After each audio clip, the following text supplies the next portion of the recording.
Bonjour à tous, merci de nous rejoindre pour ce nouveau webinaire de French Morning sur un sujet un peu différent de ce qu'on fait d'habitude. On va parler là de philanthropie avec les Friends of Foundation of France, la Fondation de France, les amitiés, les amis américains de la Fondation de France, en français dans le texte. Merci beaucoup de nous rejoindre. L'idée, c'est de vous donner un peu un panorama de de la philanthropie aux États-Unis, qui est évidemment très très différente de ce qu'on connaît en France, qui souvent nous surprend quand on arrive ici aux États-Unis, où parfois on alterne entre l'ennui d'être sollicité en permanence et puis au contraire le fait de pouvoir participer à plein de projets grâce à cette philanthropie très, très présente, à cette industrie de la philanthropie, disent certains. Donc, on va essayer de comprendre mieux avec Domiti et puis avec ses invités qui vont nous présenter des projets ou justement des organisations qui font appel à la philanthropie et nous expliquer comment ça marche, pourquoi c'est si important dans la vie de ces associations et de ces organisations. Donc, je vais laisser la parole à Domiti Marshall Lemoine, qui est donc de Friends of Foundation of France USA et qui va nous expliquer tout ça. Je vous rappelle, comme d'habitude, hein, le principe. Vous pouvez poser vos questions. Vous pouvez le faire soit en commentaire si vous nous suivez sur Facebook, soit sur le chat ou le Q&A dans le Zoom si vous nous avez rejoints ici en direct. Et puis, on prendra les questions plutôt à la fin de la présentation et des différentes présentations. Mais n'hésitez pas à intervenir, à nous donner vos réactions comme d'habitude. On va essayer de faire en sorte que tout ça soit une conversation aussi. Merci beaucoup à toutes et à tous de nous avoir rejoints et je passe la parole à Domiti tout de suite. Merci beaucoup, Emmanuel. Bienvenue à tous. Je suis ravie de vous rejoindre aujourd'hui pour parler de philanthropie en France et aux États-Unis. Effectivement, comme le disait Emmanuel, on est toujours surpris quand on arrive aux États-Unis par la culture du don et le fait qu'on soit sans arrêt sollicité, hein, les galas, les bake sales, les midnight runs et compagnie. Et pourquoi est-ce qu'on nous demande encore de donner à l'école alors qu'on paye des frais de scolarité qui semblent très élevés? Et voilà. Donc, le but de ce webinaire, c'est d'essayer de comprendre un peu mieux comment fonctionne la philanthropie aux États-Unis, ses différences donc avec la France. Donc pour ça, je vais partager avec vous mon écran et vous allez avoir des informations plus claires. Alors évidemment,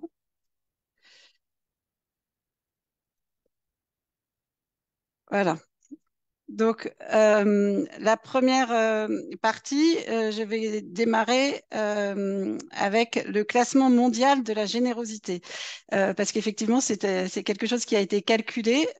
Donc, le classement mondial de la générosité, c'est CAF America, donc Charities Aid Foundation America, qui a créé en fait un index de la charité mondiale qui s'appelle le World Giving Index, qui se base sur trois critères. Est-ce que ils interrogent en fait la population de 119 pays, hein, ils leur demandent avez-vous aidé un étranger donc dans l'année qui vient de s'écouler, avez-vous donné de l'argent et avez-vous donné de votre temps? Donc ce sont les trois critères qui sont calculés et à partir de là, ils donnent un score global. Donc les États-Unis arrivent à la troisième place mondiale du classement de la générosité et la France à la centième place, donc sur 119. Et on voit ce qui est intéressant, hein, que le classement des 10 premiers contient pas mal de pays qu'on n'imaginerait pas forcément comme étant les champions de la générosité. L'Indonésie, le Kenya, le Myanmar, la Sierra Leone, qui sont des pays qui ont une forte culture en fait d'aide à l'autre pas forcément du don monétaire, mais en tout cas du volontariat. Si on regarde un peu plus précisément Donc entre la France et les États-Unis, les montants des dons. Alors les informations sont pas toujours, enfin les sources en tout cas ne sont pas toujours très, enfin il y a beaucoup de sources en tout cas et elles sont pas toutes comparables. Donc j'ai décidé en fait de me baser sur deux sources principales. Qui est Giving USA pour les États-Unis et le baromètre de France Générosité pour la France. Donc, ce qui nous permet en fait de comparer à peu près toujours les mêmes données, hein. Donc en France, le volume de dons annuel est de 8,5 milliards d'euros, donc à peu près 9 milliards de dollars. Et aux États-Unis, c'est 499 milliards de dollars. Et donc, si on rapporte à la population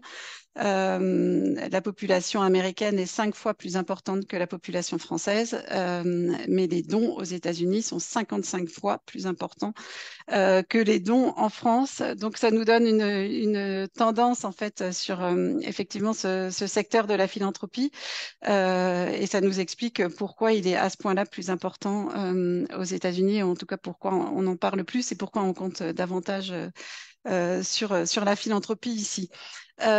Qui sont les donateurs aux États-Unis? Donc, aux États-Unis, les premiers donateurs sont les particuliers. Vous voyez, 64% des dons proviennent des individus, contre uniquement 43% en France.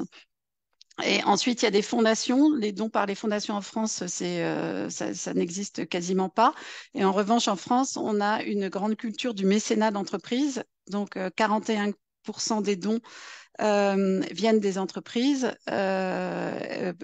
contre 9% aux États-Unis. Donc on voit 6% pardon aux États-Unis. Donc on voit que de la même façon une grosse différence. Si on essaye de voir un petit peu plus précisément le profil du donateur, aux États-Unis, tout le monde donne. Vous avez plus de 60% des Américains qui donnent plus d'une fois par an.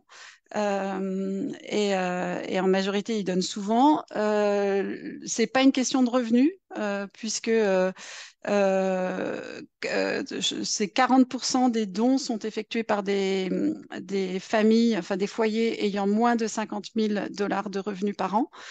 Donc, c'est pas, on ne donne pas uniquement quand on est très riche, même si effectivement la part des très riches aux États-Unis est très importante, puisque 2% des grandes fortunes donnent 75% de ces dons. Donc, mais ce sont des sommes assez extraordinaires, hein. Vous avez vu les Jeff Bezos, les Gates, Mackenzie Scott, donc qui elle a donné déjà 12 milliards de dollars à elle toute seule l'année dernière. Donc, on a certains dons individuels qui évidemment perturbent un petit peu l'équilibre de la balance, puisque ce sont des dons considérables.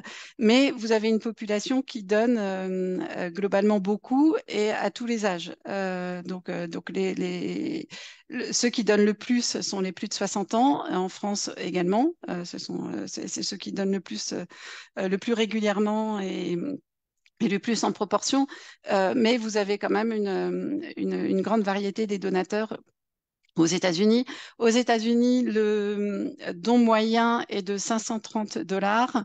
Il est autour de 300 euros en France. Donc, on voit aussi une différence donc, entre les deux pays. Si on se concentre maintenant sur les causes, pour savoir en fait quelles sont les causes qui intéressent le plus les donateurs, en fait aux États-Unis, on se rend compte que c'est très communautaire. Donc ça, c'est une tendance qui est très nette, hein. En majorité, les donateurs privilégient leur environnement immédiat. Donc, ils donnent en premier à la religion, donc leur lieu de culte, le plus souvent. Ensuite, aide à la personne. Les États-Unis sont ceux qui donnent, les Américains, pardon, sont ceux qui donnent le plus en aide à la personne. Et là, on n'a pas uniquement des dons monétaires, on a aussi tout le volontariat, puisque dans les enquêtes, on estime que vous avez entre 60 et 65% des Américains qui participent donc à des œuvres ou des entreprises d'aide à la personne. Donc, que ce soit les food pantries, toutes ces activités-là. Et ensuite, la troisième cause, c'est l'éducation. Donc ça, on en parlera probablement avec Gilles tout à l'heure, puisque toutes les écoles et toutes les institutions éducatives ont besoin de dons. Et évidemment, c'est ce qui intéresse beaucoup les Américains. En France, alors les statistiques sont un petit peu plus difficiles puisqu'on demande, c'est purement déclaratif. On n'a pas les statistiques de la même façon. Mais la première cause, c'est la recherche médicale, ensuite la protection de l'enfance et enfin la lutte contre la pauvreté. Donc, on voit qu'on est quand même sur des secteurs différents. Alors, ce qui est intéressant aussi, c'est de noter qu'aux États-Unis, la philanthropie pallie en fait le manque d'investissement public, ou en tout cas le fait que beaucoup de choses qui sont financées en France par l'État ou les collectivités locales ne sont pas financées de la même façon aux États-Unis. Et si on prend l'exemple, par exemple, du Met et du Louvre, qui sont deux musées avec des budgets pas tout à fait similaires, mais comparables, le Louvre est financé à 40% par des fonds publics et encore la part a tendance à baisser. Le Met, c'est 7% uniquement de ses ressources qui viennent de fonds publics et encore ces ressources, ces 7% en fait sont calculés sur le loyer que le Met ne paye pas puisque c'est la ville de New York qui lui prête les locaux.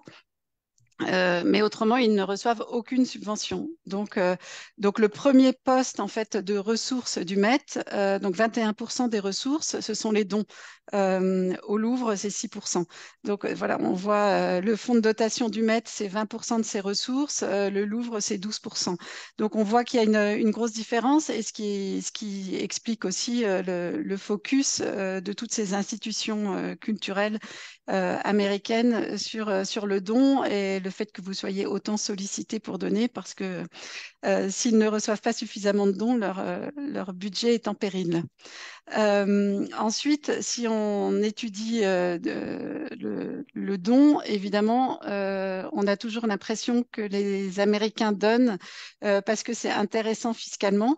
En réalité, quand on compare les deux systèmes, le système français et le système américain n'est pas forcément plus favorable pour le don que le système français. Donc aux États-Unis, en général, on peut déduire 60% du adjusted gross income, mais il y a des limites potentielles à 20%, 30%, 40%. Je pense que si vous avez fait des dons et que vous avez essayé de les déduire de vos impôts, vous avez compris que il y a pas une règle qui s'applique pour tous. Selon le statut de l'organisation, le type de don, vous avez des règles différentes, mais bon, globalement, on peut déduire entre 20 et 60% du don, et puis avec des règles différentes pour les dons immobiliers, les actions, les œuvres d'art. Donc, si vous donnez via un DAF, vous pouvez déduire davantage. Mais en tout cas, les règles sont assez compliquées, mais permettent de déduire quasiment tous les dons. En France, c'est plus clair. En tout cas, vous pouvez déduire en règle générale 66% du don, 75% dans certains cas depuis l'amendement Coluche, du revenu versé dans la limite de 20% du revenu imposable. Et ensuite, vous avez la disposition IFI, l'impôt sur la fortune immobilière. Donc, quand vous avez un bien immobilier de plus d'1 million d'euros, vous pouvez déduire à hauteur de 75% du don dans la limite de 50 000 euros. Donc, en fait, vous avez cet avantage en France que vous pouvez transformer en fait votre impôt sur la fortune immobilière en don et ça marche depuis l'étranger. Donc, si vous souhaitez, si vous avez des propriétés en France, enfin une propriété en France et que vous êtes soumis à l'IFI, vous pouvez, au lieu de payer cet impôt de façon monétaire, faire un don à une organisation d'intérêt général en France et déduire cette partie-là de vos impôts. Donc ensuite, euh, voilà, qui est Friends of Fondation de France? Donc, Friends of Fondation de France, C'est un acteur majeur de la philanthropie. Le relais américain de la Fondation de France, donc qui est la plus grosse organisation philanthropique française. Donc, de Friends of Fondation de France a été créé en 2000 aux États-Unis avec comme but de permettre un don sécurisé et fiable à l'étranger avec une déduction fiscale. Donc, nous soutenons les organisations françaises dans leur levée de fonds aux États-Unis. Donc, on représente à peu près 140 projets français enfin français et pas que français, puisqu'on a quelques projets européens aussi qui veulent lever des fonds aux États-Unis. Et on soutient aussi les résidents américains dans leur aspiration philanthropique.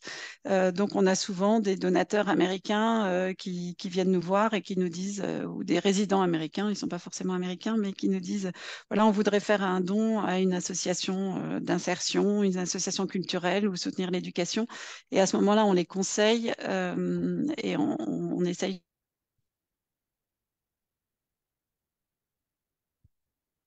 de leur... donc dans ce rôle-là, on conseille en fait pour le don et on facilite le don puisqu'on a une procédure fiable. Hein. On vérifie toutes les organisations qui passent par nous. On a une procédure de due diligence qui est assez stricte et ensuite ça nous permet d'assurer le donateur de la sécurité de son don.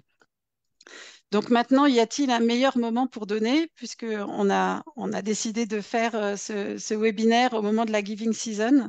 Donc effectivement, aux États-Unis, on a l'impression toujours que cette période du mois de novembre est très importante pour donner toute la période qui mène au Giving Tuesday. En réalité, en France, on donne davantage au dernier trimestre qu'aux États-Unis. Aux États-Unis, le mois de novembre, dans les statistiques en tout cas, donc le Giving Tuesday tout seul permet quand même de lever en général 41 millions de dollars, ce qui est loin d'être négligeable. Mais il y a plus de donations effectuées par exemple au mois de juin qu'au mois de novembre. Et la plus grande période en fait de dons ici, le jour le plus important, c'est le 31 décembre, puisque c'est le dernier jour pour avoir les déductions fiscales.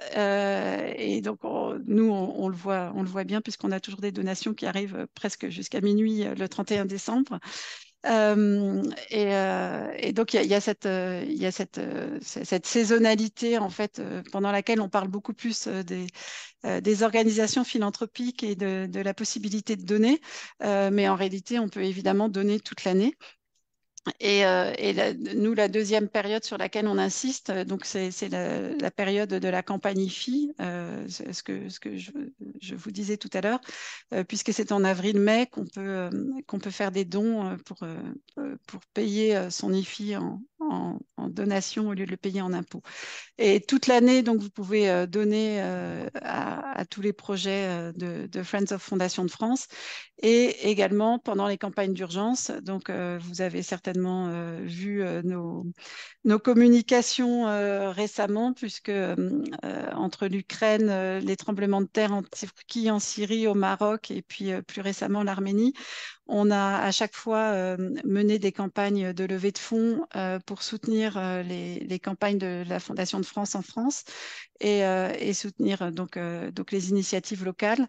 Et dans tous ces cas-là, vous pouvez également faire confiance à Friends of Fondation de France pour distribuer au mieux les fonds qui sont alloués. Donc maintenant, sauf s'il y a des questions, je pense que je vais passer la parole à un certain nombre de projets, on a décidé de vous présenter aussi quelques projets concrets. Donc, la première personne à qui je vais passer la parole, c'est Gilles du lycée français de New York et qui va répondre à la première question fondamentale qui est pourquoi donner à une école quels sont les besoins en fait philanthropiques d'une institution comme le lycée français de New York. Merci Domitille, merci à French Morning d'organiser l'événement aujourd'hui et de donner l'occasion un peu de parler de ce qu'on fait au lycée français dans ce domaine. Donc pour parler de ça, je vais commencer par introduire un peu le lycée français, il est assez connu aux États-Unis, mais je pense ça vaut le coup peut-être de passer quelques minutes en fait à replacer le lycée dans son contexte. Si on va à la prochaine page, donc le lycée français, on peut avancer sur la prochaine slide.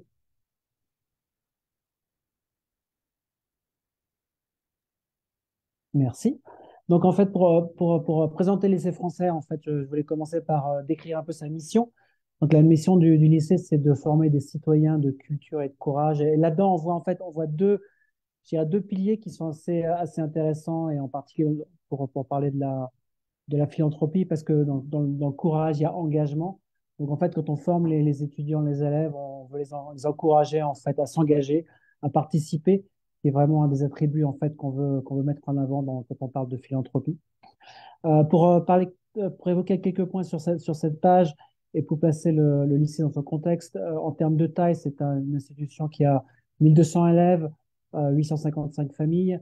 Comme son nom ne l'indique pas, c'est une institution très internationale, très diverse, 60 nationalités, 34 langues parlées.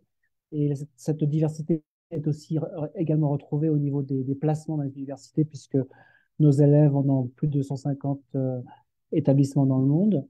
Et en fait, aussi assez important de rappeler que l'activité extrascolaire est aussi assez mise en avant, et on va voir en fait dans le contexte de la philanthropie dans quel cadre ça c'est important, puisqu'il y a plus de 68 activités extrascolaires et 43 équipes sportives. Et enfin, pour terminer, le lycée est affilié est reconnu par le gouvernement français, aussi affilié auprès des institutions américaines en termes d'établissements d'enseignement. Donc voilà, maintenant si on passe à la prochaine page pour parler un petit peu de la philanthropie au lycée. D'abord, parlons un peu du contexte. Euh, Comme le disait tout à l'heure Domiti, en fait, les sociétés, en particulier les associations 501c3 sont typiquement des associations qui bénéficient des efforts de philanthropie. Le lycée fait partie des associations, c'est une non-for-profit. Et le deuxième élément qui est important de garder en mémoire aussi, c'est que le lycée ne bénéficie aucun fonds public, qu'il soit fonds public français ou fonds public américain. Le lycée, en fait, ne fonctionne que sur la base soit des tuitions qui sont payées par les parents, soit évidemment aussi des apports de la philanthropie. Donc, c'est quand même un élément important en termes je dirais, d'équilibre budgétaire de replacer ça dans son contexte. Et comme le disait également aussi Domitil, le principe de la philanthropie dans le domaine éducatif aux États-Unis est immense. Je pense qu'il n'y a pas une seule école maternelle, de la plus petite école maternelle dans n'importe quel comté jusqu'à Harvard, c'est bien connu la taille des endowments. Le principe de la philanthropie est constant. Constant, il est rappelé à tout le monde, donc c'est vraiment partie de la culture, ça fait vraiment partie du DNA du pays de contribuer pour les institutions éducatives à tous les domaines. Non, maintenant, pour parler un petit peu des usages de la philanthropie au lycée, euh, quelques points à évoquer. Tout à l'heure, on a parlé un peu des activités extrascolaires. La philanthropie nous aide beaucoup à financer ces activités, en partie tout ce qui concerne les activités culturelles, les activités sportives, tout ce qui est en fait un petit peu en dehors de ce qui se fait, je dirais, dans les heures scolaires. Clairement, en fait, tout le financement qui peut être levé par la philanthropie bénéficie beaucoup à ces activités. Un deuxième aspect qui est très important aussi pour nous et auquel on met vraiment beaucoup l'accent quand on sollicite l'aide de nos familles, c'est les bourses scolaires. Le fait d'essayer d'ouvrir l'accès au lycée français au plus grand monde est vraiment très important dans ce qu'on veut faire. Et en fait, la philanthropie permet en fait de débloquer jusqu'à plus de 6 millions de dollars par an au bénéfice des bourses scolaires. Donc, ce sont deux exemples assez concrets de ce à quoi la philanthropie est utilisée au lycée français. Maintenant, pour parler en fait, pour terminer sur ce thème, quelques mots de principe et de philosophie, je dirais. En fait, quelque chose sur lequel on met beaucoup l'accent, j'ai parlé de l'engagement qu'on mettait en avant pour nos enfants, l'engagement qu'on met en avant pour les parents, que ce soit sous le forme d'une contribution financière, que ce soit sous le forme de l'aide à être un parent d'élève ou de l'aide à participer à la faire annuelle, on tient vraiment à ce qu'il y ait une contribution, on tient vraiment à construire une communauté. Et pour nous, en fait, la philanthropie est un des vecteurs importants, je dirais, de construire cette communauté, de créer ce sens d'appartenance, ce sens de fierté, ce sens de contribution qui fait en fait que les gens sont contents d'être à l'école, sont contents de contribuer à une même cause et en fait, on crée je dirais cette contribution commune à un objectif commun. Donc vraiment, l'aspect communautaire et l'aspect le renforcement d'inciter les gens au volontariat sous toutes ses formes est très important. Et c'est un de nos aspects sur lesquels on met l'accent quand on développe nos campagnes de philanthropie. On fait des campagnes en particulier liées au marathon avec les parents coureurs, les professeurs coureurs, et ça crée en général un bon buzz, un bon dynamisme entre les différentes familles. Mais en fait, pour terminer, en fait, le point qu'on met vraiment beaucoup aussi en avant, qui est noté en bas de la slide, c'est l'essentiel, c'est la participation. Comme disait Domitil, c'est de façon intéressante, de mon point de vue, en fait, en notant, c'est pas forcément les gens avec les plus gros moyens qui vont contribuer, mais on essaie vraiment, en fait, que tout niveau de participation soit, je dirais, bienvenu. Et le fait d'atteindre un niveau de contribution très haut dans l'école fait partie de nos objectifs parmi toutes nos différentes campagnes.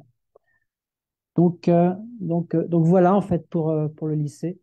Je ne sais pas si les questions seront maintenant un peu plus tard.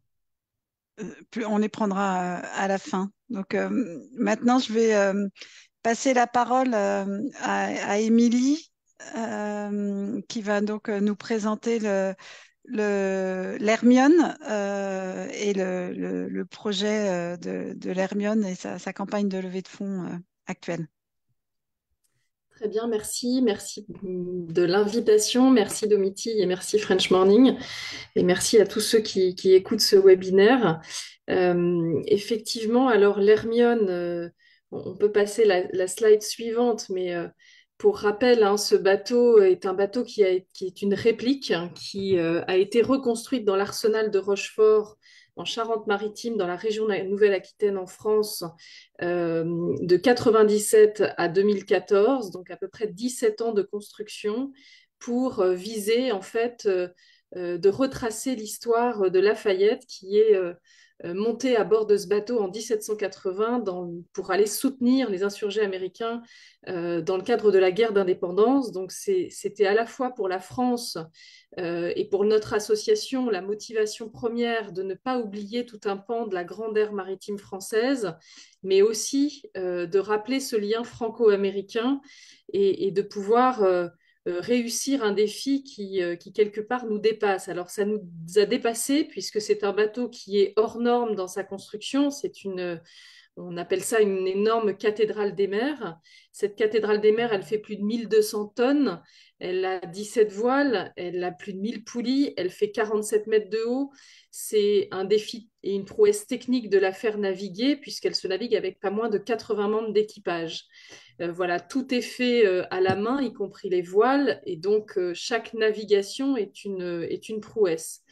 Et donc ce bateau a été construit, on parlait tout à l'heure de l'essentiel, c'est de participer, mais c'est en France une grande entreprise associative qui a vu le jour grâce à la mobilisation de centaines de bénévoles qui sont venus aussi participer à la maintenance courante du navire, à la fois dans le cadre de sa construction, mais aussi dans toute la participation à ses voyages.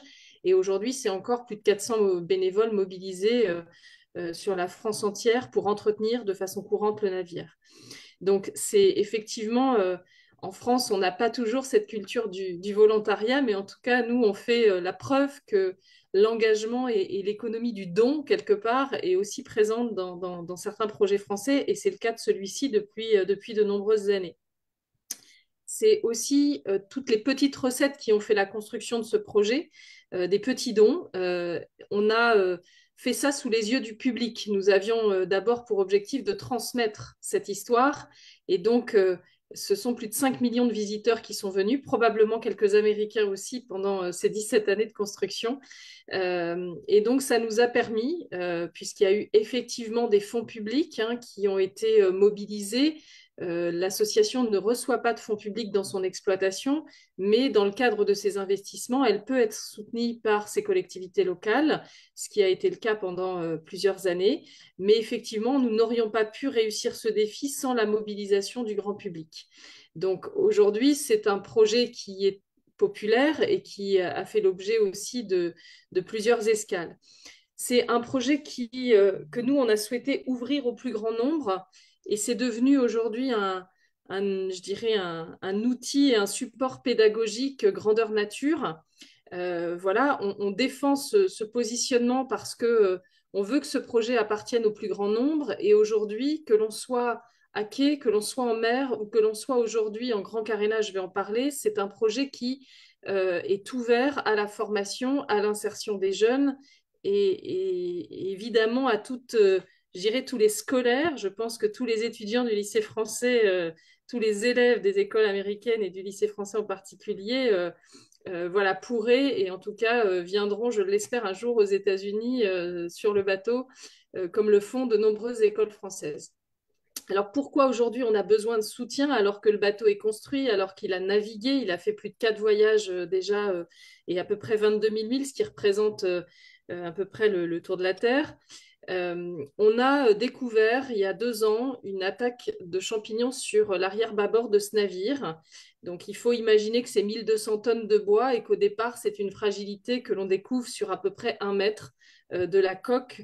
Et donc on a besoin de comprendre ce phénomène. Donc c'est une opération qui, in fine, après plusieurs diagnostics au bout d'1 an, nous amène à investir 10 millions d'euros pour restaurer la frégate, reprendre confiance dans l'ensemble du navire et pouvoir renaviguer. Pourquoi ce phénomène? Ce sont des frégates qui ont été construites à l'époque avec une densité de bois très très forte. Ce sont des bateaux qui partaient au combat, voilà, on a combattu contre les Anglais avec des canons et des boulets de canon et les coques devaient être très très denses. Et forcément, à certains endroits, on n'a pas suffisamment d'aération et de ventilation, et donc c'est pour ça que ce champignon se développe. Et à l'époque, ces frégates avaient une durée de vie d'à peu près 15 ans, et nous, on veut bien évidemment faire perdurer ce patrimoine qui est devenu un patrimoine national, et donc on cherche à évidemment sauver cette frégate pour pouvoir continuer de grandes navigations et porter haut des valeurs qui nous sont chères, puisqu'on l'appelle la frégate de la liberté, et c'est bien la liberté, la solidarité et la transmission qui sont au cœur de ce projet. Donc aujourd'hui, nous sommes basés pour procéder à la restauration du bateau dans le port de Bayonne à Anglette. Vous voyez quelques images. Tout ce lieu-là, aujourd'hui, est ouvert de façon unique au public. Il n'y a aucun autre bateau qui procède à de la restauration sous les yeux du public, puisque ce sont dans des ports qui généralement sont inaccessibles au public. Et en même temps, c'est devenu un grand chantier école pour qu'on puisse co-construire des programmes et accueillir des jeunes autour de ce bateau, à la fois en découverte, mais aussi en animation métier, en formation, en insertion et même en engagement citoyen, puisque beaucoup de jeunes viennent soutenir le projet en donnant de leur temps. Donc, pourquoi soutenir quand on est aux États-Unis? Alors, d'une part, parce que ce bateau, il symbolise un trait d'union entre les 2 pays, c'est l'amitié franco-américaine. Voilà, aujourd'hui, on a fait la preuve que ce lien existe et on a su le reconstruire, on a su recréer l'histoire des siècles après. Et donc, on a derrière nous tout un voyage qui a été réalisé en 2015 aux États-Unis et qui a été un succès phénoménal. Ça, c'est très important parce qu'on a déjà des Américains qui ont été sensibles au fait qu'il nous arrive quelque chose de difficile dans le cadre de la maintenance du navire et qui se mobilisent de l'autre côté de l'Atlantique. Et donc, on a aujourd'hui une capacité à nous se projeter. On sait aujourd'hui que le défi technique est réalisable, nous n'avons aucun doute là-dessus, nous avons les plus grandes entreprises françaises qui sont mobilisées autour de ce chantier. On est dans un défi humain et on est aussi en train de le réaliser. Le seul défi qui nous reste à atteindre, c'est le défi financier. Donc aujourd'hui, l'association, elle est Elle a fait la moitié du chemin. C'est une opération à 10 millions d'euros. Donc, on a réussi à réunir à peu près un peu plus de 5 millions d'euros de fonds grâce à l'engagement de nos partenaires publics. Mais aussi, on a l'engagement aujourd'hui de manière assez forte de l'État français, puisque dans 2 ans, nous allons recevoir la grande conférence des océans des Nations Unies. Et donc, aujourd'hui, nous sommes soutenus et encouragés pour essayer de faire en sorte que l'Hermione retrouve la mer en 2025, qui sera une grande année de mobilisation. Et on a aussi cette chance aujourd'hui de pouvoir lever du mécénat. Donc, du mécénat auprès des entreprises, c'est quelque chose de tout nouveau pour nous en France. On n'avait pas la possibilité de le faire avant et nous n'avions pas la possibilité de le faire quand nous sommes venus en 2015 aux États-Unis. Donc, nous pouvons le faire en France. Nous avons des entreprises qui commencent à se positionner. Les particuliers peuvent faire des dons en France sur la plateforme qui vous est présentée là. Et aujourd'hui, on est très heureux, effectivement, de pouvoir offrir cette possibilité aux Américains de nous donner, via un canal sécurisé, avec cette possibilité de défiscalisation, ce qui n'a jamais été le cas par le passé. Et donc, c'est ça pour nous la grande nouveauté. Et je suis très heureuse, Domiti, de pouvoir le dire de l'autre côté de l'Atlantique.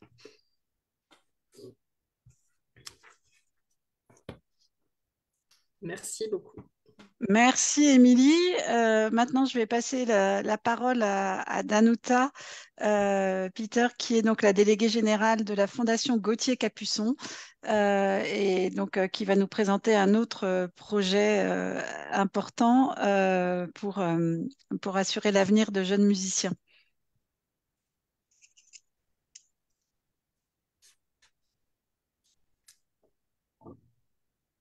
Il n'a pas son micro, Danuta. Voilà. Vous ne m'entendiez pas, pardon. Voilà. Bonjour à tous, merci beaucoup French Morning et Friends of Fondation de France, en particulier Domiti pour cette invitation. Alors, il y a 18 mois, avec le violoncelliste Gauthier Capuçon, nous avons souhaité lancer une initiative, une fondation, pour accompagner les jeunes musiciens classiques dans les premiers pas de leur carrière.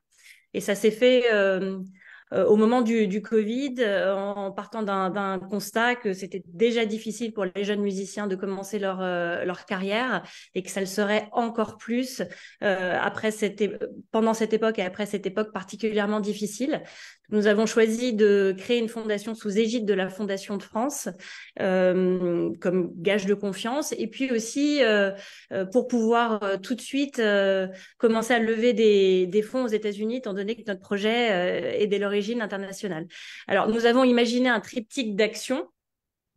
Donner des bourses d'études pour le perfectionnement, donc pour des jeunes entre 18 et 25 ans qui ont déjà un diplôme de conservatoire, donc des jeunes du monde entier. L'axe central, les accompagner pour monter sur scène, à la fois en première partie de concert de musiciens confirmés, Gauthier et d'autres, mais pas uniquement, leur trouver leur propre concert. Et ça, c'est vraiment un enjeu essentiel. Ils ont beau avoir de beaux diplômes très prestigieux de conservatoire reconnus, l'accès à la scène n'est pas pour autant forcément très évident. Donc ça, c'est vraiment l'axe sur lequel nous travaillons énormément. Et enfin, un troisième axe qui est l'enregistrement et la production d'un premier disque. Le disque n'est plus forcément ce qu'il a été il y a un temps, mais ça reste quelque chose d'important, surtout un premier disque, une carte de visite. Quand nous sommes lancés en janvier 2022. Nous avons aujourd'hui 18 lauréats très talentueux, alors, pianistes, violonistes, violoncellistes, altistes, qui sont de 13 nationalités. Donc, première promotion de 11 lauréats. Une deuxième promotion de 7. Nous leur offrons donc des bourses qui sont semestrielles de 5 000 € par semestre et qui sont reconductibles jusqu'à 4 semestres en tout. Et pour ce qui est de la programmation en concert, non seulement nous cherchons et trouvons des concerts, mais nous leur donnons des bourses concerts. Le minimum syndical en France, et ça varie à travers le monde, mais c'est pas forcément mieux, et de 180 € net par artiste par concert. Donc c'est vraiment très peu. Et donc nous, lorsque l'organisateur ne peut pas faire plus, nous complétons à hauteur de 500 € net.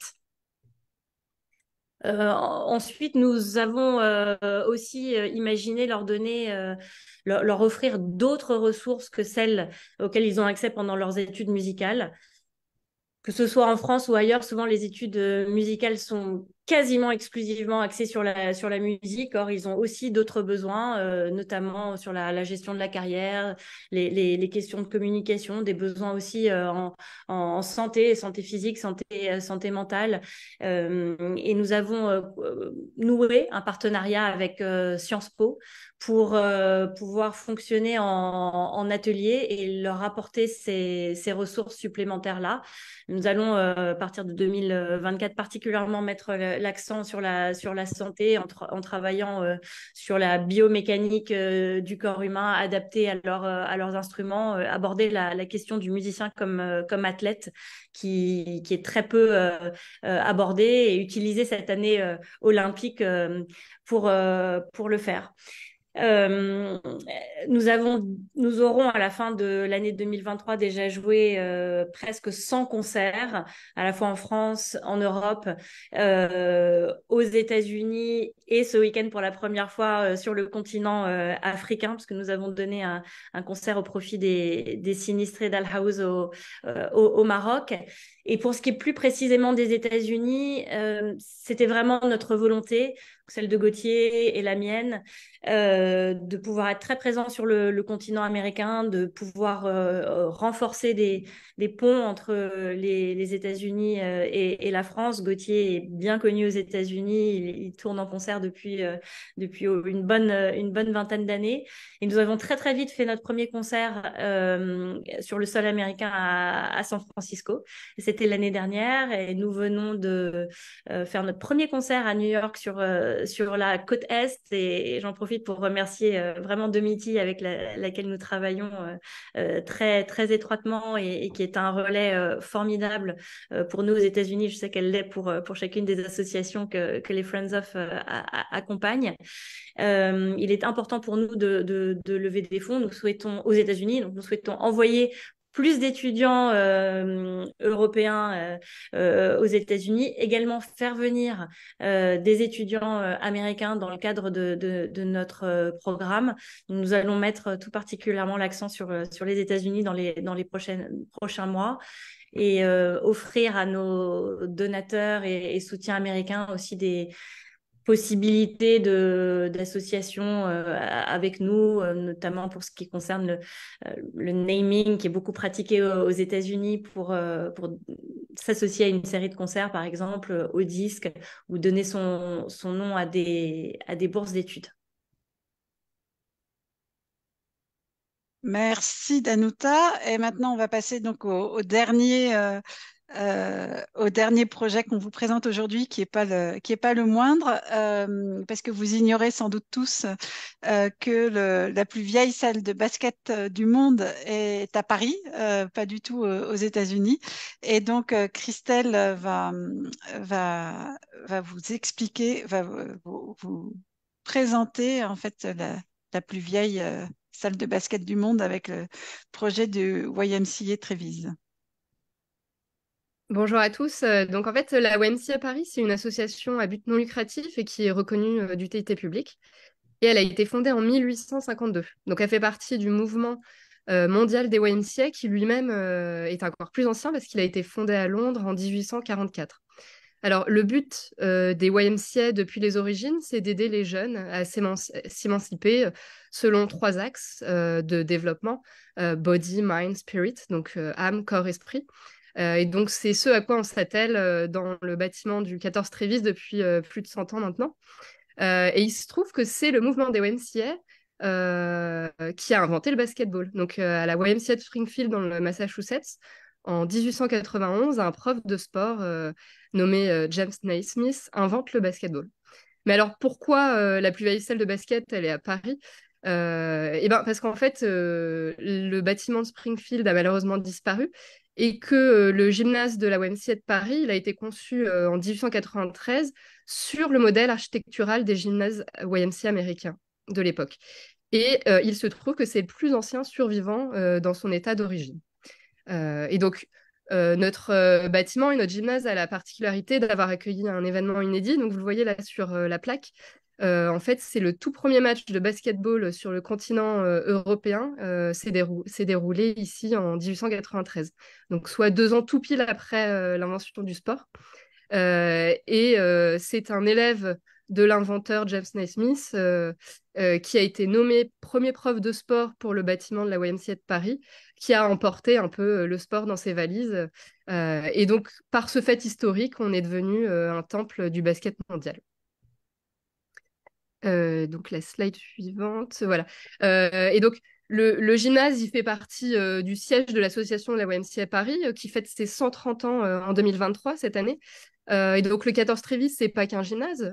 Il y a aussi des salles de cours, un théâtre, une cantine, une piscine, un bowling, une bibliothèque et même des logements. Donc c'est vraiment un bâtiment très complexe qui est basé sur ce qu'étaient les bâtiments YMCA d'origine. Et donc, nous sommes inscrits monuments historiques et actuellement en cours de travaux de rénovation. Donc, notre challenge un peu, c'est de lever des fonds pour des travaux, ce qui n'est pas le plus simple en philanthropie. Mais on rénove un bâtiment pour supporter des activités sociales, éducatives et culturelles et sportives, d'où le fait que voilà, le bâtiment est notre outil comme pour toutes les YMCA dans le monde aujourd'hui. Et s'il n'est pas rénové, on ne peut plus poursuivre notre activité associative. Et donc, vous voyez un peu en petit là sur la plaque, donc le bâtiment, il a été dédié, et donc c'est écrit en souvenir du concours apporté par le général Lafayette à l'indépendance des États-Unis. Donc merci à Hermione, hein, Émilie, parce que sinon notre bâtiment, il n'existerait pas. Et donc, en fait, c'est un riche mécène new-yorkais qui s'appelle James Stokes qui a eu l'idée de doter l'association parisienne d'un bâtiment à l'américaine, comme ça se faisait à l'époque. Et donc, il a donné les fonds pour ériger le bâtiment, mais il n'a pas tout donné les fonds. Il a donné seulement la moitié. Et donc là, il s'est inspiré de ce qui a été fait à l'occasion pour la Statue de la Liberté, c'est-à-dire les Français ont donné la moitié, les Américains devaient mettre l'autre moitié. Et donc, pour nous, ça a été le même processus, mais dans le sens inverse. Donc, notre propre histoire, elle nous a inspiré pour lancer la campagne de crowdfunding transatlantique. Ça s'appelle Adopte une lame.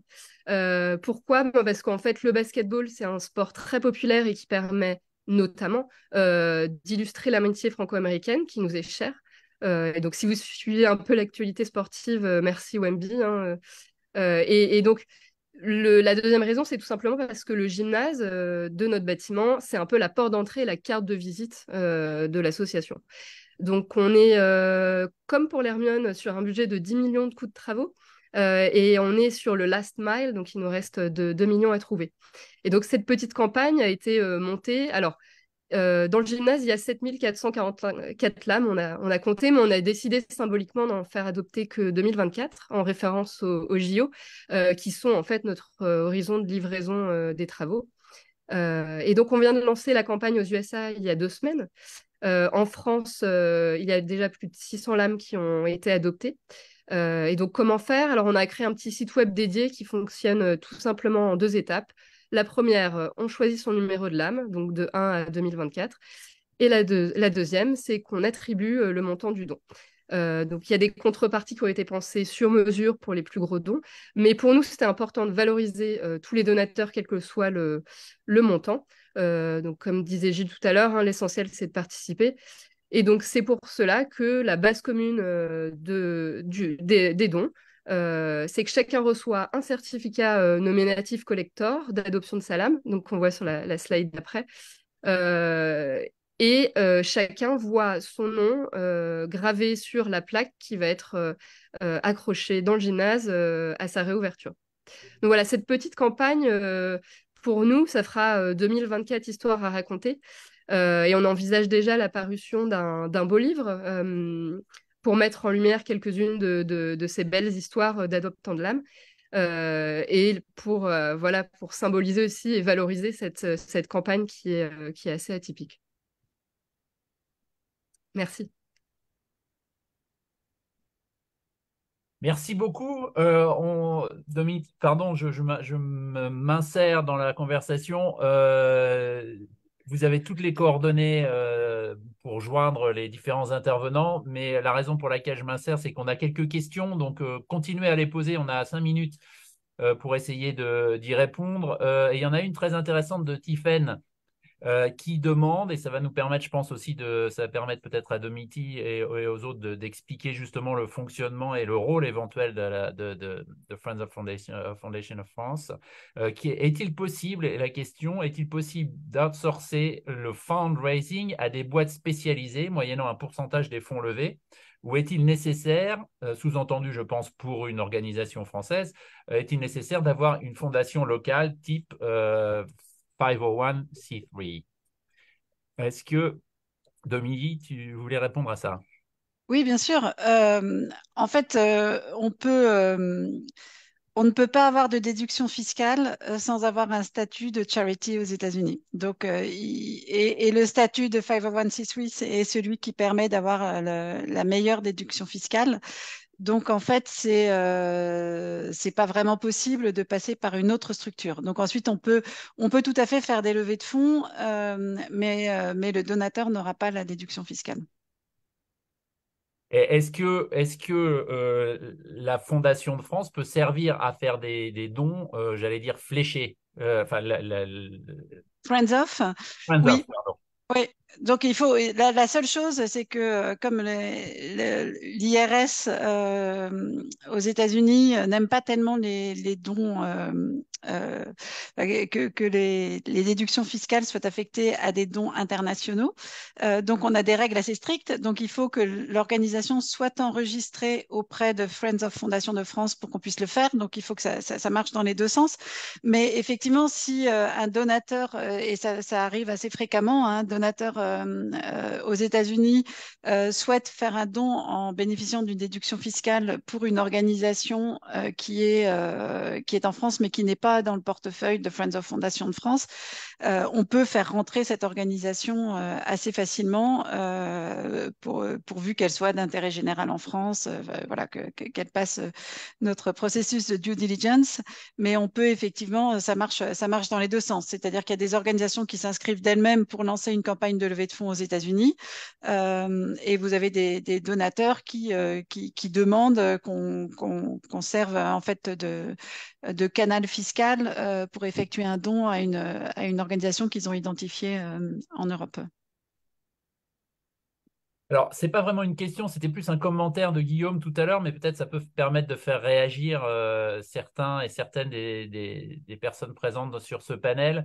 On ne peut pas, dit-il, vraiment comparer juste les chiffres comme ça. C'est les chiffres que vous avez donnés au début, parce que beaucoup d'Américains donnent à cause de la pauvreté des ressources publiques et le coût exorbitant de la santé et de l'éducation, par exemple.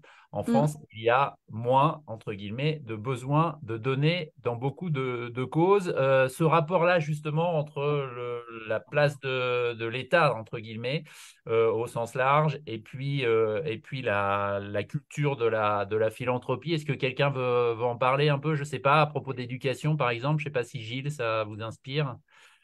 Donc là, clairement, en fait, c'est vraiment un des sujets quand on fait, en particulier auprès des nouvelles familles qui arrivent au lycée français, quand on lance nos campagnes régulières, il y a toujours une sorte d'interrogation par rapport je dirais, au fait que c'est quelque chose qui n'est pas du tout accepté, connu, digéré auprès des Français. Donc c'est vrai qu'il y a un petit peu on peut parler presque de vase communicant quelque part entre un prélèvement forcé et obligatoire et un prélèvement plus volontaire. Mais en fait, la façon un petit peu je dirais, de balancer les deux aspects, entre guillemets, c'est pour ça en fait que dans les chiffres, peut-être qu'il faut voir aussi la pénétration. Parce que je pense qu'effectivement, si les fonds publics sont plus importants, les besoins financiers sont plus faibles. Mais là encore, comme je disais à l'instant, s'il avait participé, je pense qu'on peut toujours faire appel en fait à la philanthropie et au volontariat pour créer une émulation, pour créer une communauté, pour créer un taux plus fort de participation.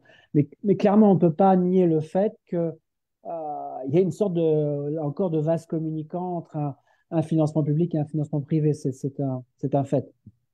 Et quelque part, c'est un processus éducatif par rapport aux gens qui arrivent ici pour comprendre ces différents phénomènes. Même si sans doute, il faut peut-être pas, pardon, il faut peut-être pas tout rapporter à ça, parce qu'il y a quand même un phénomène culturel. Par exemple, si on parle d'éducation, un élève d'une école publique, il y a plus d'argent par élève aux États-Unis qu'en France, par exemple, d'argent public. Hein. Et ça n'empêche pas qu'effectivement, il y a énormément d'argent privé qui est levé pour l'éducation. Je parle d'éducation avant le bac, évidemment. Hein. Donc c'est pas que une question de vase communicant, c'est aussi une question culturelle de mythe. Oui, c'est ça. Je pense que c'est vraiment une question culturelle et c'est aussi, je pense, si on prend certains secteurs, on l'a vu au moment de la crise du Covid, hein, il y a l'aide d'urgence au départ a été prise en charge par la philanthropie et pas par les collectivités publiques ou l'État. Hein, le fait sans même juste parler de la santé, hein, si on parle de tous les gens qui n'avaient plus de quoi se nourrir ou qui n'avaient plus de quoi se loger. Ce sont les organisations philanthropiques qui se sont immédiatement mobilisées pour pallier ces besoins et pas l'État. En France, c'est l'État qui immédiatement a ouvert les vannes pour organiser cette aide d'urgence. Si on regarde aussi, par exemple, le financement scientifique, qui est celui qui bénéficie le plus de subventions de tout ce qui est recherche scientifique, c'est ce qui bénéficie le plus de subventions de l'État fédéral ou des collectivités locales. En fait, ils financent des projets, mais jamais la recherche fondamentale. Ils financent pas tous les projets un peu risqués. Et tous ces projets-là ne sont financés que par, entre guillemets, la philanthropie, ou en tout cas des grands donateurs ou des grands mécènes. Donc, on a aussi une culture très différente aux États-Unis de cette répartition, en fait, entre le financement philanthropique et le financement public, alors qu'en France, c'est toujours complémentaire, mais c'est pas complémentaire, enfin, c'est complémentaire sur les mêmes sujets en règle générale. Très bien. Mais merci beaucoup, ça fait 1 heure qu'on est ensemble. Je vous laisse faire peut-être un petit tour de conclusion et puis voilà, on dira au revoir. Domitil. Voilà, ben moi j'étais ravie de vous présenter toutes ces informations sur la philanthropie et de parler pour la première fois de philanthropie à French Morning pour Friends of Fondation de France. Et si vous avez des questions, vous avez mes coordonnées, n'hésitez pas à me contacter et à soutenir les 4 beaux projets qu'on vous a présentés aujourd'hui, qui ne sont pas tous des projets de Friends of Fondation de France. On n'a pas prêché pour notre paroisse. Mais il y a un certain nombre de très beaux projets qui illustrent l'amitié franco-américaine et qui sont importants. Merci beaucoup. Merci à toutes et à tous. Je rappelle, on avait avec nous Nicole Vaughan non, d'ailleurs, c'est Non, c'est Nicole Vaughan qu'il faudra contacter si on a des questions. contacter. Elle n'était pas là, mais on avait la chance d'avoir Gilles Aubin. Mais si vous voulez parler au lycée français et éventuellement faire des dons, bien c'est avec Nicole qu'il faut voir. On avait Émilie Beau pour le projet Hermione Lafayette, Danuta Peter pour la fondation Gauthier Capuçon et Christelle Berthaud qui nous a parlé du parquet la salle du YMCA du 14 Trévise. Merci beaucoup à toutes et à tous et évidemment Domitil Marshall Lemoine pour Friends of Fondation de France. Merci à toutes et à tous de nous avoir suivis pendant cette heure et ce sujet un peu inhabituel par rapport au sujet de nos webinaires. Je pense par le nombre des inscrits que c'est un sujet qui vous intéressait beaucoup. Donc merci, continuez de nous donner vos retours sur tout ce qu'on fait sur frenchmorning.com et de nous suivre et de suivre nos webinaires, mais aussi nos articles et nos newsletters. Merci, à très bientôt à tous. Merci. Merci. Merci, au revoir. Au revoir.